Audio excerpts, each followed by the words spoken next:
Bismillahirrahmanirrahim. Elhamdülillah ve salatu ve selamu ala seyyidina Muhammed ve ala alihi ve sahbihi ecmaîn. İstikamet sözü tildik mağnada turалық деген мағынаны береді. Ал енді шарғи мағынасына келер болсақ, бұл Алла тағалаға иман келтіру және пайғамбарымыз Мұхаммед саллаллаху алейхи вассаламның сүннетін ұстануды және сол сүннетті толық орындауды білдіреді. Allah subhanahu wa ta'ala qasiyetli kalamı Kur'an-ı Kerim'nin Fussilet suresinin 30. ayetinde merhamet etip aytadı. Euzubillahimineşşeytanirracim. Bismillahirrahmanirrahim.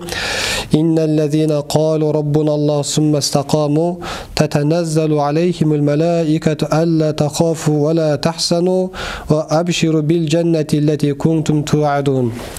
Yani mağnasında Rabbimiz Allah dep iman айтқаннан кейін шынайы иманның талабына сай сенімде, ниетте һәм іс-әрекеттерде ақиқаттан ауытқымай топ-тура жолмен жүргендерге оқтын періштелер түседі дейді. Сөйтіп періштелер оларды бұл дүниеде бәле жаладан қоритын болады, ал ақыретте достық пейіл танытып, азапқа душар болмас па екенбіз деп қорықпаңдар, әрі дүниеде біліп-білмей істеген күнәларың мен ниет етіп істей алмай кеткен игі істеріңді ойлап мұңаймаңдар, және сендерге дайындалған жәннатпен қуаныңдар деп жеткізеді дейді. Ал енді осы аяттың түсу себебіне келер болсақ, Абдулла ибн Аббас разияллаху анху бұл аяттың түсу себебі Абу Бәкірдің сөзіне қатысты деп айтады. Абу Бәкірдің қасында мүшриктер Раббымыз Алла, періштелер Алланың қыздары деген сөз айтады.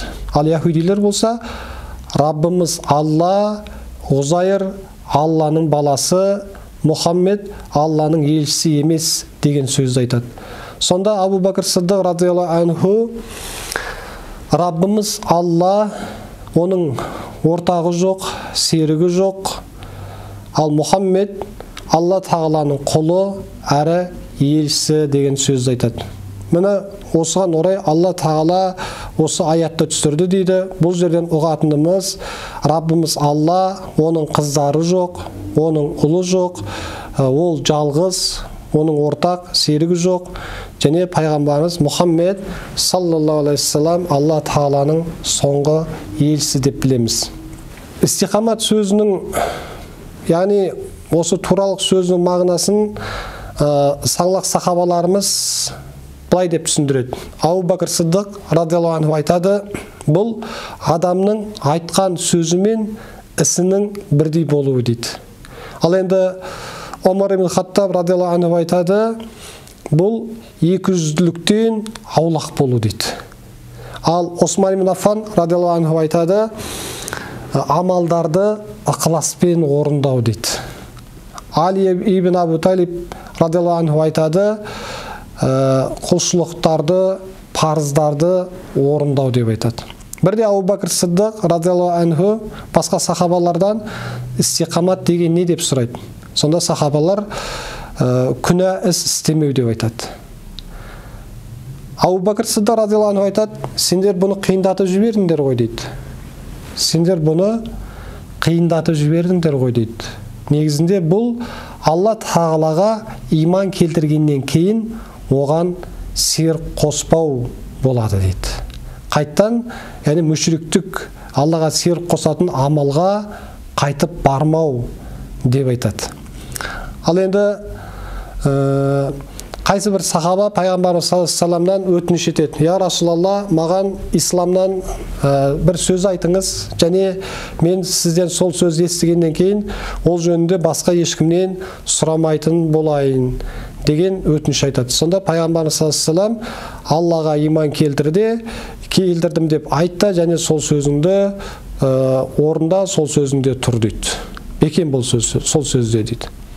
Сол кезде жаңа сахаба пайғамбарымыз саллаллаху алейхи вассаламнан осы сөзде тұру, осыда бекем болу да менің қандай бір жаңаға кемшілігімнен қорқасыз дейді. яғни менің бойымда маған насихат айтатындай қандай бір жаңағы насихат айтасыз дейді бойымнан. Сонда пайғамбарымыз саллаллаху алейхи ва саллям оған тілін көрсетеді дейді. Яғни тіліңе ие бол, яғни тілден тартын, тек жақсы сөз сөйле деген мағынада тілін көрсетті дейді.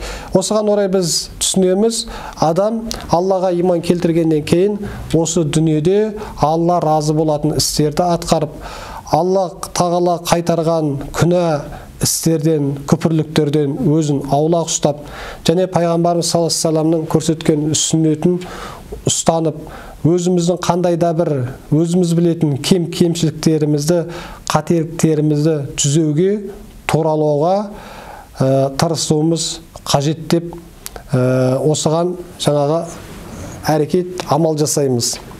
Өйткені мұсылман баласы болғаннан кейін, оның адам баласы болғаннан кейін, ол Алланың бұйрығына бойұсынып, пайғамбарымыз сүннетін қанша орындап тырысқанымен де арагідік, пендешілік болады, өзінің бір жаңағы жалқаулық дейміз ба, өтірік айтып қою дейміз ба, не болмаса бір айтыр ғайбат айтып қою дейміз ба, сондай да бір кемшіліктер болады.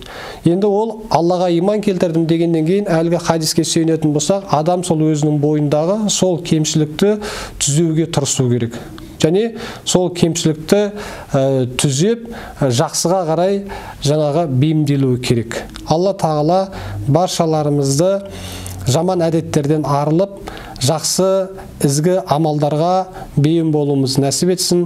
Алла ел жұртымызды ауызбіршілік ынтымағынан айырмасын, бүліктен, соғыстан, жаманшылықтардан сақтасын.